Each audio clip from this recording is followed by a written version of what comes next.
Hello and welcome to The Curators, a podcast about game projects on Kickstarter. I'm Joey.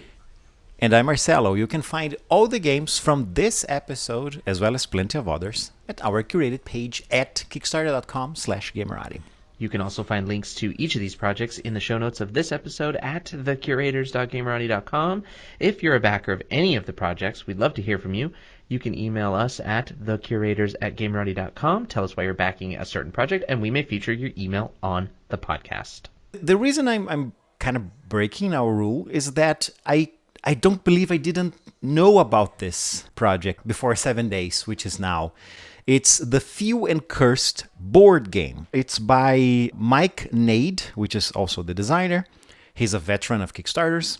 And it's 7 days to go. So only 7 days to go. It became 2 weeks ago. So it's a 3-week long project. They are already over the $50,000 US goal with 74,000 and almost 1,300 backers.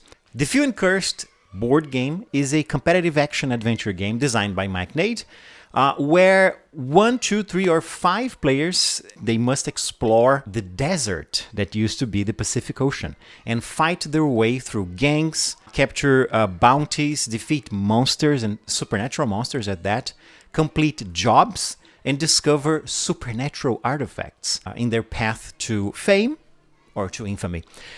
Why I'm so interested in this game? This game is inspired by a comic book called The Few and Cursed, created by the writer Felipe Canho and artist Fabiano Neves, both Brazilian comic book creators. It was simultaneously crowdfunded in Brazil, in Portuguese, and on Kickstarter in English. The first edition was funded with, I don't remember how much, but it was very, very successful. It was funded in 2015, and the 6th, the final issue, is being kickstarted right now. There's even a link in the Kickstarter page of the board game for the Kickstarter of this 6th edition. And every Kickstarter, the Brazilian equivalent, there's also a pledge level in which you can get the previous editions if you miss them. It took that long. It took, 4 years to complete 6 books, because both the writer and the artist, they worked on parallel projects, Kickstarted stuff, different stuff, and even, I think I can say it's an anthology of The Few and Cursed, where other artists, other writers, other creators made stories expanding that world. I have them all. I love the story, and I'm kicking myself because this month I cannot spend any more. Like, I cannot spend a dime because I've already spent it all. I spent all my money in, life stuff. Sure. So I can't be part of the Kickstarter of the board game. Okay, so about the board game, about the story of the board game. So in the world of The Few and Cursed, this is a world where 90% of the oceans, of the water in the world, simply disappeared around 1840. It's a mystery, nobody knows what happened. But it's now 1910, and humans have adapted, but civilizations got stuck technologically and culturally in the 19th century. The story follows a red-haired gunslinger that search for the mystical crows of Mana Olana for mysterious reasons. You find out along the story. And she ends up shooting up a lot of supernatural evils in her journeys in that world. It's kind of California, kind of the desert that used to be the Pacific Ocean near California. The board game is using an expanded story of this supernatural, very dangerous, very deserty world. Each player controls one character called a Curse Chaser, who wants to bring balance to the force. No, not the force. Balance to the land, like fighting evil. Each character has different stats. Each one has their own stats, so it's kind of a asymmetrical game, right? Sure. Man, take a look at the illustrations. They have 3D renderings of the miniatures. They're wicked. They're very good, very well done. I hope they use what's the name of that plastic that Ripper Minis use? It's a resin. PVC, or do they use resin? I don't know what they're doing here, but I hope they translate the amount of details to the miniatures. So there is the Red Hat, the character, the protagonist of the story. Jebediah, Maecenas, Anyhow, and Annabelle, a teenager with a double barrel shotgun. The way you play, there's an element of deck building game, but you don't shop around. Like there's no area in the board in which you buy cards using resources. You actually randomly draw cards from a collective deck and choose one to increment your hand. And as you lay down the cards in the table, you kind of make a comic book sequence of panels. So that way you tell a short story while you're activating the powers and moves of your characters using those cards. Even though there's only one playmat or a board, the encounters are randomized and completely change from one playthrough to the other when you draw specific cards from specific areas. So encounters being randomized that way, it kind of guarantees replay. I don't know how much you replay. You always have to play to realize how much replayability the game has with this kind of gimmick. I would like to see this game in a legacy version. You know what I'm talking about? Yeah. Like the terrain completely changes between stories and the stories affect the rest. But that's not their proposal. They want a game with a lot of replayability. And the art is either made by the artist, Fabiano Neves, or taken from the Chronicles book, made with different artists. I'm partial to this game because I love the story. And although this Kickstarter is for the English version, they will have versions in other languages. There's a link, so you can choose different languages. There's already 2 expansions unlocked. Oh, the deluxe edition includes the graved wooden water tokens, a metal coin for the first player, deluxe expansion. It's one of the expansions. One of the expansions called the Immortals. I think the deluxe expansion is just their way of doing the base game, the retail game, and then sending those that have the upgraded version an upgrade box. That allows them to have 2 SKUs, one that is usable all over the place, and then one that only goes to individuals who backed for the deluxe, rather than having 2 completely separate SKUs. A lot of times a board game company will have like a regular edition and a deluxe edition, and they have to print a certain number of the regular editions and deluxe editions. So when they ship them out, they'll have leftover deluxe editions that generally can't go into retail because they've said these are Kickstarter only. So what they're doing is they're basically giving out everyone their own base edition, plus those that got the deluxe expansion are getting the just little expansion box to go with it. And if they have extra of the deluxe expansion, that's not really a big deal. It's a smaller thing. It probably didn't cost as much to print that little add-on. And so they'll have all of their base games ready for retail without having a bunch of extra unusable copies, I think is what they're doing here. Got it. Take a look at the very first illustration in the Kickstarter project page. One that says Deluxe, Fallen Immortals Mini Expansion Deluxe, Bonus Redhead Miniature, then Deluxe, New Character. I dare you to read that name. See, now you're daring me, so I think it's not what I think it is. Amado. Zé. It is Zé. Zé Amado. Now, is that a Portuguese pronunciation of the Z? Yes, very typical see. Brazilian name. Zé, it's abbreviation of José, which you probably know as José. Interesting.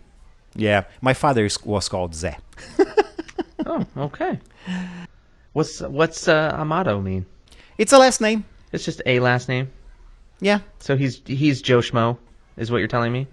Exactly. Yeah, okay. All right, so this is the Few and Cursed board game.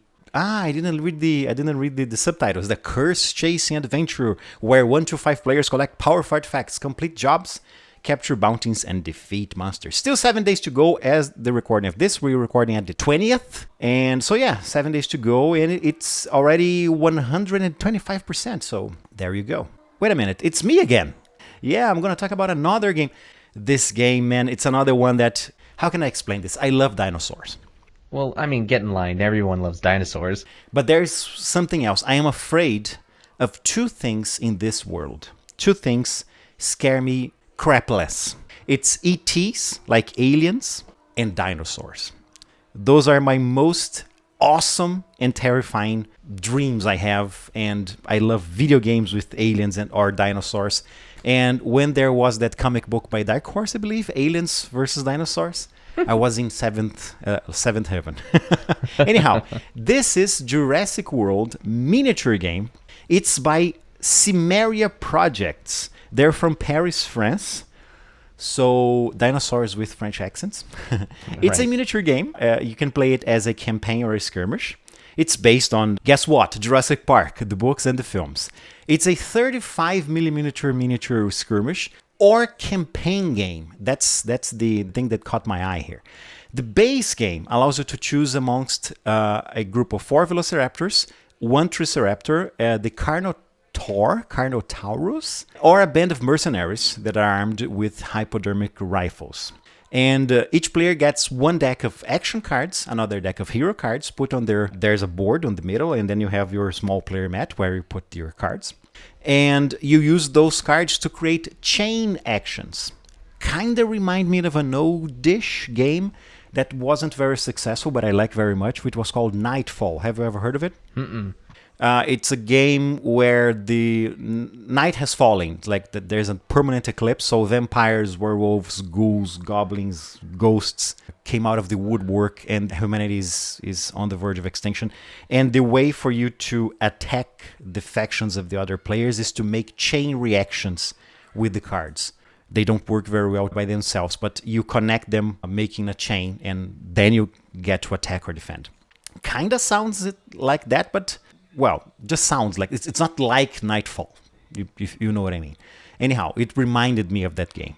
So, well, you make chain actions. You can play like that, like a straightforward skirmish game with 1 winner, or you can use a set of campaign scenarios that comes in the base box to play a story and immerse yourself in the Jurassic World or the Jurassic Park. There are different campaigns on different timelines of the base, quote-unquote, base world of the 2 books, or of the 3, 4, 5 films already? 5 films. So Cimmeria Projects promise to regularly release new scenarios after the game hits shelves.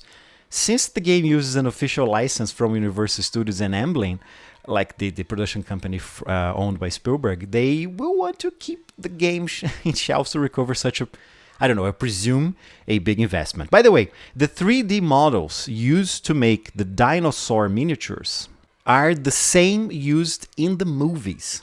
So you can see, like in the very short presentation video at the beginning of the Kickstarter, if the dinosaurs there look exactly like the ones in the movie, it's because they are. So the campaign is very interesting because you have objectives, you have a story to follow, and each player, up to 4 players, control a different quote-unquote faction. You can choose, they already have expansions ready. The base game is 55 euros.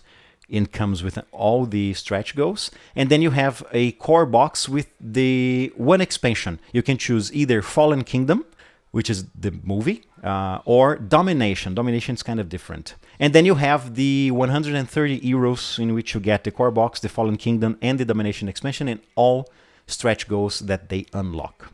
And then you have the 4 raptors. If you choose to play with the raptors, you get 4 of them. The Carnotaurus, I believe that's how you call it, which is actually a 58 millimeter miniature.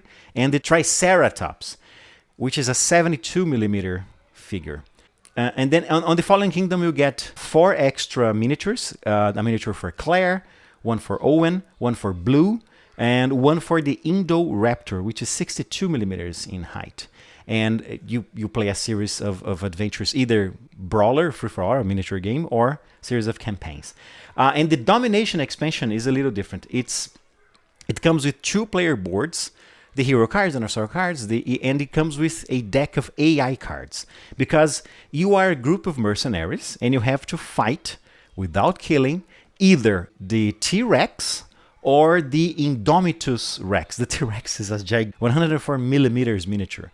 The Indomitus Rex is 134 millimeters. You have to fight either one or the other, or if you're feeling bold, both at the same time in one of the 2 mats. And the AI deck of cards controls the dinosaurs. And 1 to 4 players control the mercenaries. And they are looking forward to a Kickstarter exclusive, which is the Baby Blue, which is a baby version of the Velociraptor. And it's one of those expansions that depend on you having fans on Board Game Geek, likes on Facebook, or likes on Instagram. And also there's a little disclaimer here, pending licensor approval. So we're not sure we're going to get this yet. Well, that is likely there. Anytime you see a pending licensor approval, this actually tripped me up for the Horizon Zero Dawn project that happened a while back. They kept saying pending licensor approval, which made me think that they never got licensor approval. What they actually mean is the final design of the game is, or the final design of the miniature that's in the picture is still up for review. So what you see is not finalized, is all it really means. Okay. The licensor still has to look at it and go, yes, that's accurate to our original vision. Go ahead and print that. Cool. That's all that means. And there's some doodads here as extras on stretch goals. The Jurassic Park main gate, 2 booster packs with a co-op mode to be added to the core box, 1/9 mercenary, including the new cards, more dinosaurs, a Jurassic Park Jeep, a lot of cool stuff. Oh, an Ankylosaurus. I didn't see that before. Cool. A lot of stuff, a lot of stretch goals still locked. Dr. Ian Malcolm is still locked. Ha ha ha ha. Yeah, and then down More. Dr. Alan Grant is still locked as well. Yeah, the miniature is still under validation. They don't have a finalized design yet. All right. So this is Jurassic World Miniature Game. They needed the equivalent of $56,000. They are already at $228,000 with 1,800 backers. 13 days to go by Cimmeria Projects. It's their first project here on Kickstarter. So, my turn. The game that I'm going to be talking about is called Shaolia Warring States. This is a dueling game, so it's specifically for 2 players, I believe. It does specify that you can play 2 or 4 players, so I get the feeling that there's like a team game element that you can do here. And it does come with 4-player boards. I'm going to go ahead and scroll down to show you the player boards. This game is kind of an engine builder. It's primarily an engine builder. And I say that because there are multiple game modes, but I believe the basic concept in all of the game modes is that you get to choose these little buildings right here that I have on the video. So the buildings themselves will get you extra abilities based on dice that you roll. So you'll want to build these buildings, place them on your player mat, and then basically get, your pool of dice that you get to roll and activate certain things to gain victory points. There's multiple ways to do that, whether it's dealing damage to your opponent or to AI-style opponents, or whether it's just gaining raw victory points or getting gold. There's a lot of different paths to victory, and that's kind of where this game wants to shine, is that even if you build your town essentially as a multiple option town, you still have a viable victory. So each item, I don't want to say building, because some of these things are like actual like boats or fleets or cavalry or units that will go out and do things too. But each tile should get you a path to victory. So that's kind of the overall concept of the game. The reason I want to actually talk about this game is because of how it has 6 different game modes. There's one called the Prelude, which is basically about teaching you how to play the game. So you may not consider that a full-blown mode. 2, the Rush, is about battling, same with Overwhelming Power, but then it starts to teach you how to do things like diplomatic victories and things in Trade War and the Alliance. And then 6, I believe, Rumble, is the incorporate everything kind of game mode. So this comes with like easy tutorials and ways to play that you may find more fun. So like actually the Prelude may be worth playing with a younger crowd, or may just be an interesting way to learn the game. But you may stay there if you want to, if you really like the way that game plays, if it seems less antagonistic, you know what I mean? So like this can be the type of game that you're very much interested in, just for the way certain modes make you feel, where the fun is, like where's the fun for each of these individual game modes. Now, the game itself comes with awesome components. Obviously, it's got some really cool meeples and wooden components. It comes with some plastic minerals, coins, tokens. These little damage counters are super cool. These little wooden broken hearts. Then you've got these little tokens that are locks and attack tokens and life tokens, and then your dice. If you go down to the deluxe edition, though, you get these little expansions that include like a couple extra cards, a couple extra tiles, but you also get metal coins. You also get upgraded wooden tokens for the life tokens, the attack tokens, and the little locks, which I think are really cool looking as well. You also get a cool sleeve, which has the alternate art of the elephant, the war elephant art, which I think is pretty cool. Overall, the game has a lot of the same elements that we've seen in previous games with dice allocation and engine building and town building. And so really you're going to have to take a look at this one on your own to say, hey, this looks like a game for me based on the art, based on the multiple paths to learning the game and victory, and just the overall theming is for you or it isn't. You may have a game similar to this. This may kill a game similar to one you already have. If you're interested in it, I highly recommend taking a look at Shaolia, Warring States. It is their first created. This is by a company called Bad Comet. They've been on Kickstarter for a while. They've backed a handful of games, but this is their first that they've created, and they're coming from Seoul, South Korea. So this is an interesting opportunity to get a very, what's the word I'm looking for? A unique non-American experience with games that traditionally have a very American influence in the way that it wants to experience non-American themes. Does that make any sense whatsoever? Yes. It's coming from a place of authenticity, I guess is what I'm trying to say, on its theme, which is what's really kind of cool about the thing as a whole. And I really just enjoy looking at the art and the cards and the idea that this is going to be a very interesting game. I think anybody should take a look at it. It's well funded. It's probably already been on your radar since I think a lot of times when I open Kickstarter, it's still on the front page because it's constantly getting an influx of backers. They're at 724 backers, 42,000 of 15 needed, and they've still got 14 days to go at the time of recording. So check out Shaolia Warring States. All right, 3 excellent choices for this episode. Absolutely. And I'm personally super interested in the Few and Cursed, and I'm not backing Jurassic World out of just I need to not spend that kind of money. But like Shaolia and the Few and Cursed are just begging for my wallet to empty, both of them. And you can also get the comic books together with the game on the Few and Cursed. Are the comic books free? Because I'm not spending more money. I can't handle it. Let me see. I think it's an extra pledge. Gosh. Lately, I've been so interested in Weird West kind of stuff. I really, I can't get away from it.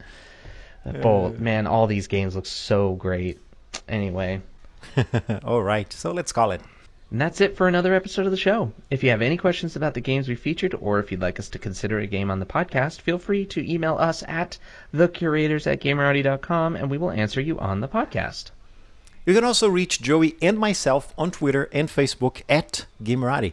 The show notes for this episode and all of our episodes are at thecurators.gamerati.com. You can also find The Curators on Apple Podcasts, Google Podcasts, Stitcher, and Spotify. And don't forget to check out our curated page at kickstarter.com/Gamerati. We are also on YouTube at youtube.com/Gamerati. All right. See you again next week, Joey. All right. Same bat time.